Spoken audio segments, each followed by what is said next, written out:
Hello, everybody. Andy Goldberg here. Welcome back to the Founders Chair podcast. Very excited to have on the show today Pam Badham from For Marketing. Pam, welcome to the Founders Chair. Thank you. Thank you for having me. Really excited to hear your story of the business and how it came about and what you're up to now. First, would just like to find out a little bit about you personally, Pam, where you're from and what you get up to when you're not at work, just so we know the person behind the business. Sure, absolutely. I was born in Aberdeen, moved through to Edinburgh for my first job after school and uni, and then moved down to London, did a 9 year stint in London, and then came back to Edinburgh, which is kind of my home in my eyes and my heart, and set up my agency in 2017. I've got three kids, and when I'm not working and running a business, I love Monroe bagging and I also really love strength training. Okay, there you go. Thank you for that. Do you miss Aberdeen? Do you go back, or is Not it so much. No, my family have moved from there now. They're all in Fife. And I think probably I've spent the majority of my life in Edinburgh. So it feels like a great city to run a business, but also to have kids. And a lot of my friends are here. So Edinburgh's very much home. okay? Great. Tell us your story then, Pam, about how the business came about, first of all, and at what point you felt that you had the confidence to run your own business. Sure. So I wish I could say that setting up my business was a conscious decision or a choice, but actually it wasn't. It's quite interesting. We moved back up from London, as I mentioned, and that was in 2017. And my husband had an event company, and I turned to freelance PR because I was very busy with the kids when they were young. And then COVID happened, and my husband's business essentially ceased trading overnight because it was events and exhibitions.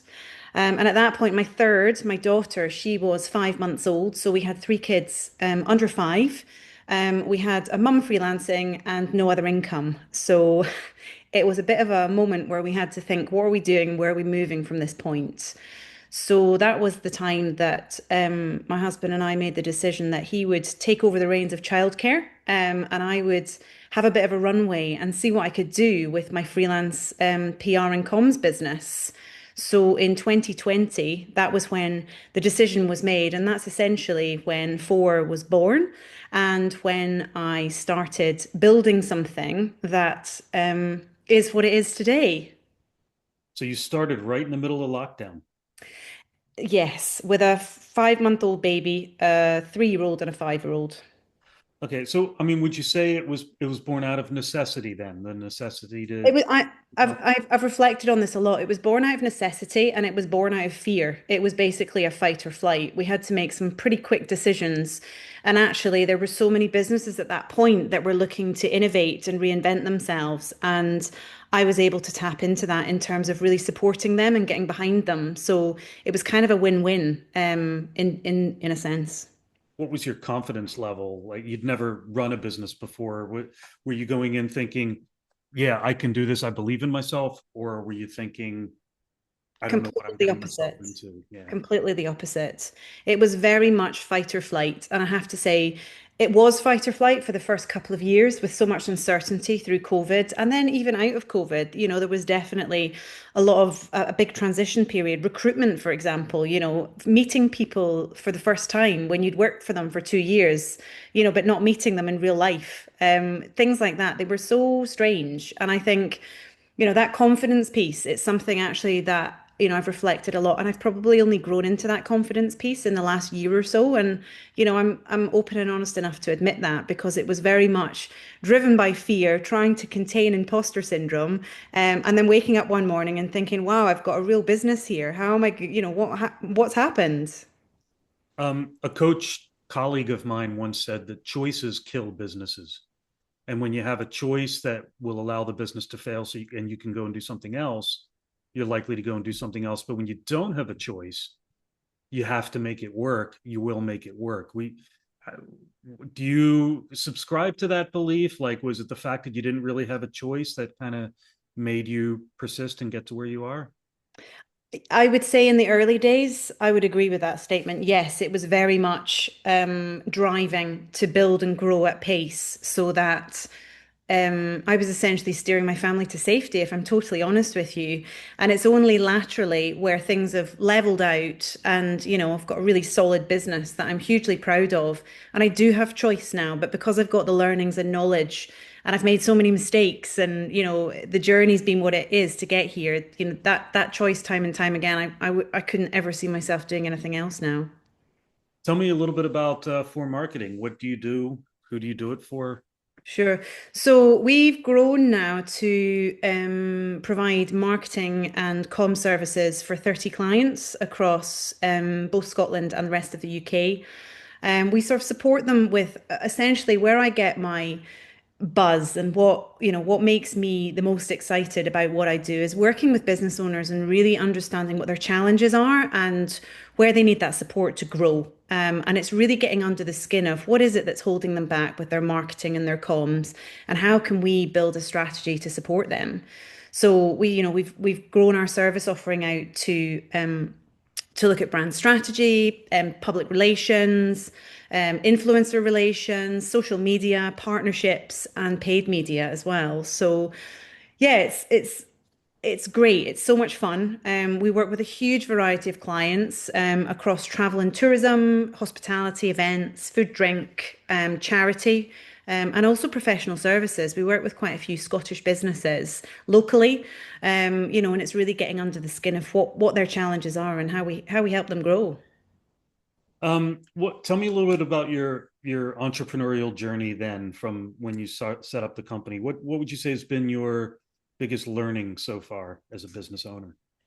My biggest learning, um, I think probably I've come to realize or accept and embrace the fact that there isn't a silver bullet when it comes to growing businesses.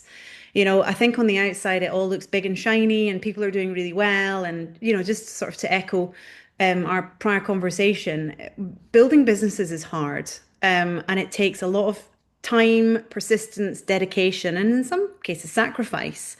And so for me, I think the biggest learning has been to embrace that and to kind of grow with it and make it part of the journey. And I think after I'd sort of come out of fight or flight and recovered from that somewhat, I really took some time to think about what my why was. Why am I doing all of this? What's this all about? What drives me to continue to want to grow it and build the brand and build the business and build the team, and for me actually it is just that being able to mold and shape and grow something and build a culture that you're really proud of. So for me it's been a huge mindset change. Yeah, I mean, you probably help your clients with that, don't you? Get them to think about what their why is and Absolutely. what drives them, because that's got to come through in their messaging, doesn't it? Absolutely, yes. Um, and tell us, who's been around that's kind of pushed you and inspired you and has had a real positive impact on you, or have you kind of shouldered the responsibility and the burdens on you and the sacrifices on your own? So that's a really interesting question. I think I'm really lucky to have come across some really, really special people on my journey. I think part of building and growing as somebody who owns a business is embracing that network, and reaching out and connecting with people. And I think if you were to ask me, some of the people that have perhaps had the most impact on me in my journey, there's a girl called Nat Ratner. I worked in my first agency with her, and she and I are still very, very good friends. Been good friends for 20 years or so now. But she was actually, she referred my first two pieces of business to me as a freelancer. And for me, I don't know that she knows how much impact that's had, but for someone to trust and refer and recommend you when you're setting out at the very beginning of your journey, it's huge, and I think she continues to be a cheerleader for Four, and it's been massive for me. I think also there's been other people. I think there's the owner and CEO of Exec Space, Emma Little. She was my third client that came onto the books, and I met her at a networking event. And I just remember being so inspired by listening to her story. And reached out to her afterwards, and a couple of months later she became a client, and 6 years later she's one of my closest friends and she's still a client. But I think what's been amazing about that is she was one of those people that I really connected with, and neither of us were afraid to talk about how hard it was at times, and that resilience and just what you have to go through to work on yourself and to work on the business. And I think, listening and learning to her has made me realize as well that, there is no easy answer. It really is about, never giving up and building that real resilience. Um, and did you go to that networking event expecting to land a client for 6 years and find a close friend? Never, never. And I think it's really opened my eyes to the power of, being open-minded with opportunities and putting yourself out there. Put yourself amongst people. Yes. Um, yeah, I think I need to take a leaf from that one, Pam, actually. That was a really good piece of advice there. What would you say has been your biggest challenge during the years? And how did you push through it? And did you have help to push through it? So my biggest challenge, I think, is still my biggest challenge and will always be my biggest challenge. And I think that is knowing when to hire. So for me, building a business and going from one person to two to 10 to 15, it's really hard. It's one of the hardest things that I think I've ever done. And ironically, I hadn't even considered that as something that was even, surely you would just put a job ad out and somebody would apply and it would be great. But it's not like that at all. I think building and growing a team has been one of the most challenging things that I've ever done. And I think knowing when the right time to bring someone on is, and managing that risk, managing all the different facets of a business, that enable you to change that mindset from I need to earn money and I need to, look after myself to actually I need to, embrace change and accept risk and do what I need to do to grow and build a business so that there's not just me, there's five of me or 10 of me, and we're all out doing the same thing and we're a team. And I think that's been one of my biggest challenges, I think. But I was really fortunate to be connected with a guy called Graham Isdale. He actually, ironically, was one of the founders of the first agency I ever worked in. And he has actually come on to be our non-exec director. And to be able to chat with him and bounce ideas off him, and for him to be so pragmatic and solid in his views and opinions and advice on how to measure these risks and why we're doing what we're doing. I think for me, having him as a sounding board has been absolutely invaluable. So, yeah. Um, bringing on, you mentioned like recruiting is being one of your biggest challenges and knowing when to recruit. I guess you're really stepping out of your comfort zone at this point, aren't you? Because it could be hard when you're on your own, but you're not out of your comfort zone really, because all you have to do is support yourself and survive, right? But when you take on the responsibility of other people that are strangers, really, when they first start working for you, right? That's uncomfortable. Exactly. And there's all those questions that come with it. What will they be like? Will they embrace my vision? All these things. And I think I underestimated the importance of building those relationships and how important those relationships were for creating a really solid business. So and now you've got a great team and you've got a great solid business there I behind you, do. Yeah. going through all that learning and, stepping out of your comfort zone to get there. It wasn't easy.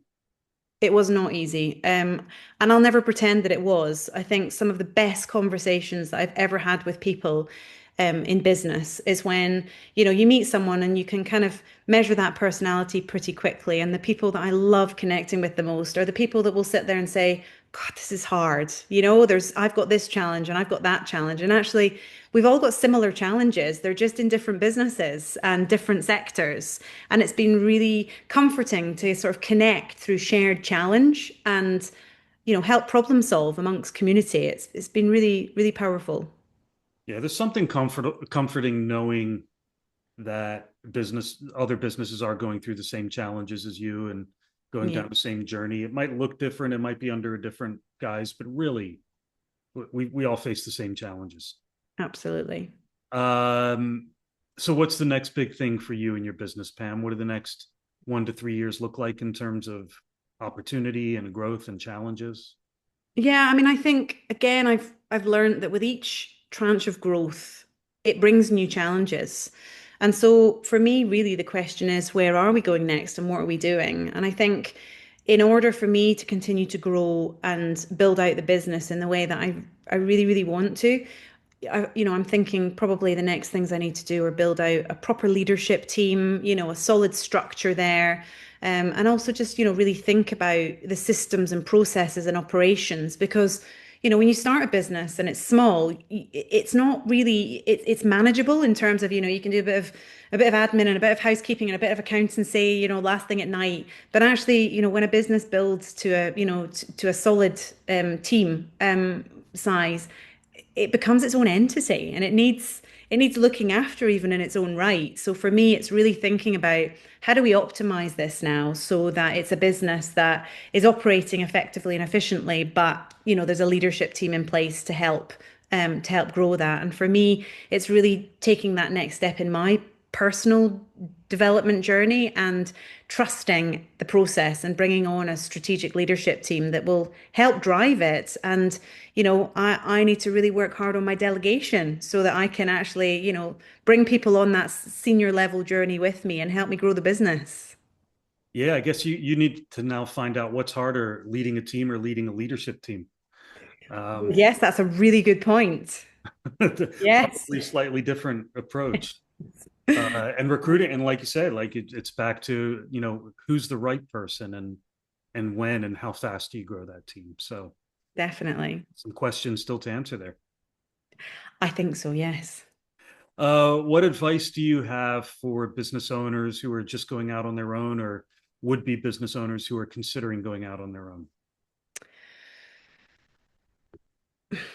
That's an interesting one. So I would say that probably the biggest thing I've learned is that you need to give yourself permission to fail. Because you can't just start a business and make all the right decisions from day one. I think some of the most insightful learnings and some of the outcomes with the most impact at Four have been driven by a bad decision I've made or something that I've done wrong and somewhere that I've failed. And I think I used to be so hard on myself and really kick myself when it came to those moments of reflection where I was looking at, could I have done something better? And actually, the difference is now is, I think we all need to give ourselves permission to fail. And we all need to understand that failure is a huge part of that journey. And so actually, I've learned to embrace that. And I'd say the other thing is to lean into the people around you. Again, I think I was so guilty in the early days of carrying the burden and the pressure of running a business completely on my own. And that's not going to get you anywhere, in my opinion. I think there's a thriving community of entrepreneurs wherever you are. And I think it's really important to find those means to tap into that and to trust the people around you and collaborate openly because I think that's where you're going to learn and you Yeah. know get what you need to keep going and move on. Find the right ones though. Don't find the ones that are going to go into collusion with you and agree with you that the world is bad and and Absolutely. really tough. You gotta, get the ones that are going to pull you. Um, Exactly. be careful of your environment. That's the takeaway I'm taking from that one, and put yourself in the right environment.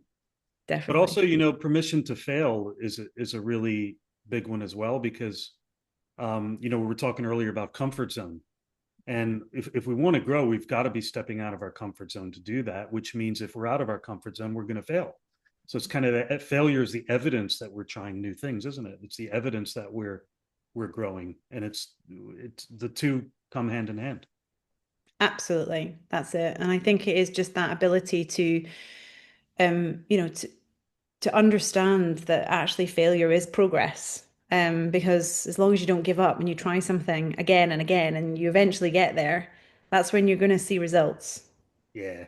Wow. Um, Big takeaways from today. I've taken a lot of notes, Pam. So thank you very much for that. But it's been an absolute pleasure hearing your story. Time's up. Time flies, doesn't it? Oh, well, thank Uh, you. but no, it's been an absolute delight hearing your story and learning more about Four Marketing. So thank you very much for being in the founder's chair. Thank you for having me. Thanks to all of our listeners as always. Please stay tuned to our YouTube channel for more interviews to come, but fantastic chat today. So thanks once again to Pam from For Marketing. Thanks, Pam.